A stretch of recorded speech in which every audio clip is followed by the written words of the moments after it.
افغانستان د اسلام له راتګ وروسته د تمدن کلتور عالم او سیاست یو مهم مرکز شو. د دې سیمې خلک چې مخکې زردشتي بودایي او هندوی عقاید درلودل ورو ورو اسلام ته داخل شول. اسلام نه یوازې د دې هېواد دین شو بلکې د فرهنګ، سیاست او ټولنیز نظام پر جوړښت یې ژور اغېز وکړ. اسلام افغانستان ته د 8مې پېړۍ په 2مه نیمایي کې د خراسان له لارې داخل شو. عرب مسلمانانو چې د خلیفه عثمان رض او معاویه رض د حکومت پر مهال فتوحات پیل کړي وو، د افغانستان ختیځ ته د خپرېدو هڅه وکړه. په لومړي سر کې د کابل شاهي حکومت چې بودایي مشران یې درلودل کلک مقاومت وکړ، خو ورو ورو د مسلمانانو لخوا فتح شو. د 8مې پېړۍ تر پایه بلخ، هرات، سیستان او ځینې نورې سیمې د اسلام مهم مرکزونه شول. د عباسي خلافت پر مهال د افغانستان ځینې برخې د بغداد تابع وې او ځایي واکمنان به د عباسي خلیفه اطاعت کاوه. په دې دوره کې اسلامي علوم، ادب او تصوف ته وده ورکړل شو.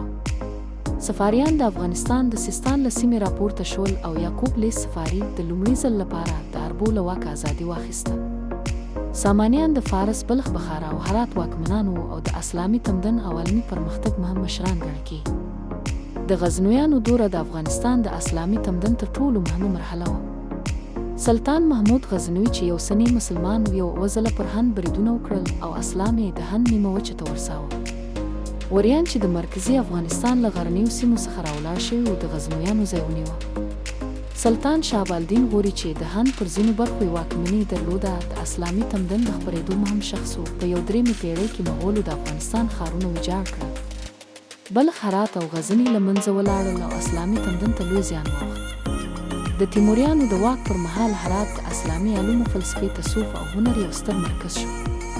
صفویان چې د ایران شیعه واکمنان وو، د هرات، کندهار او بلخ پر سیمو ولکه وکړه او د سني او شیعه اسلام ترمنځ شخړې پیدا شوې. مغلانو د افغانستان ځینې برخې تر خپلې ولکې لاندې راوستلې، خو پښتانه قبایل ورسره سخت مخالف وو. احمدشاه ابدالي د لوی افغانستان بنسټ کېښود او اسلام یې د خپل حکومت د مهم اصل په توګه وپېژاند. افغانانو 3 ځله له انګریزانو سره جګړې وکړې او د اسلام د دفاع لپاره جهاد اعلان کړ. امان الله خان د 1909 کال په 3مه انګلیس افغان جګړه کې د افغانستان استقلال ترلاسه کړ. کله چې شوروي اتحاد پر افغانستان یرغل وکړ، افغان مجاهدینو د اسلام په نوم جهاد پیل کړ چې په پایله کې شورویان مات شول.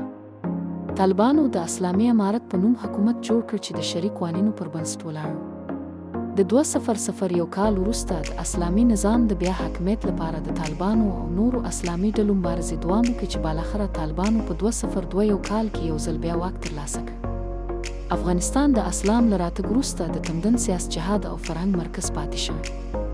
اسلامي علوم، تصوف، ادب او سیاست دلته پیاوړی شوی او دا سیمه د اسلامي نړۍ د ستر نفوذ یو مهم ځای بلل کېږي.